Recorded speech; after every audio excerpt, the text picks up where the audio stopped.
I remember seeing Jim at Lenox Mall. I seen Chrissy. Chrissy know me from street, from Harlem. You know what I'm saying? So seeing, oh, Loon, what up, boom, boom. I'm like, yo. What's going on, y'all? T.S.P. The Slums Project and Quest Legends, the host, of course.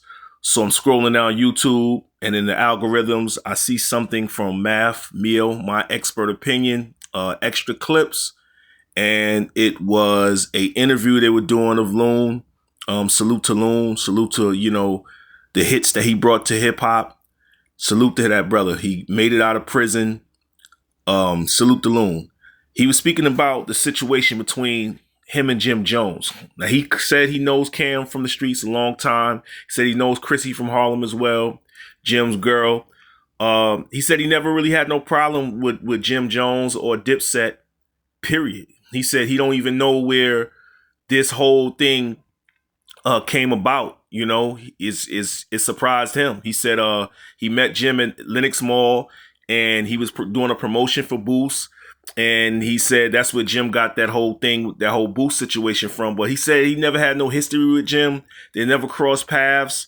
So he don't really understand why Jim was dissing him on a Sub-Zero interview and, just making him look bad, slandering him. He said he never had a problem with them. And he said Dipset, he gave them their respect. He recited their accolades. Just gave them their respect. So they had hits. They did their thing. Their presence was felt in hip hop. Didn't diss them at all. So he said they didn't need to. He felt like they was dissing him to elevate themselves. And he was saying they didn't even need to do that. And he said, salute to them and everything they did, for hip hop as well. But I just came across this video. It was in the algorithms. I figured, I'll speak about it because, my expert opinion, they come out with a lot of good interviews. They got good guests, and it's good to hear them explain their side of the story. But Loon, he said he never had a problem with Jim Jones ever, and he don't know where it came from.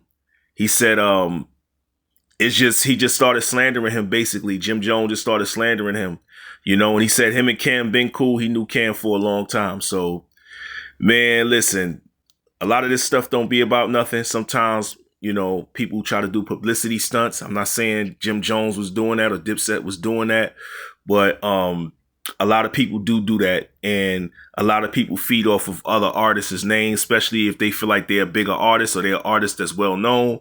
Sometimes if they got any type of backstory, any type of dirt, anything they could use to expose this person that's known to elevate themselves, they'll do that. And basically that's what he said Jim Jones in particular was doing. Not so much of Dipset, but Jim Jones. He was pinpointing Jim Jones.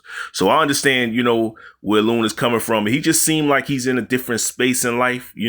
He's a devout Muslim. He feel like he's in a whole different space right now. And he's just trying to, like I said, he's getting his life together, coming out of prison and everything like that, which I understand. And he just trying to live life and do better and trying to help the people that's around him. So salute to him. Like I said, if y'all want to see the interview, Mio Extra, that's Don't really know me like that. Me ain't got no history, no nothing, like nothing. Our paths never cross, you know what I'm saying? And you slandering me.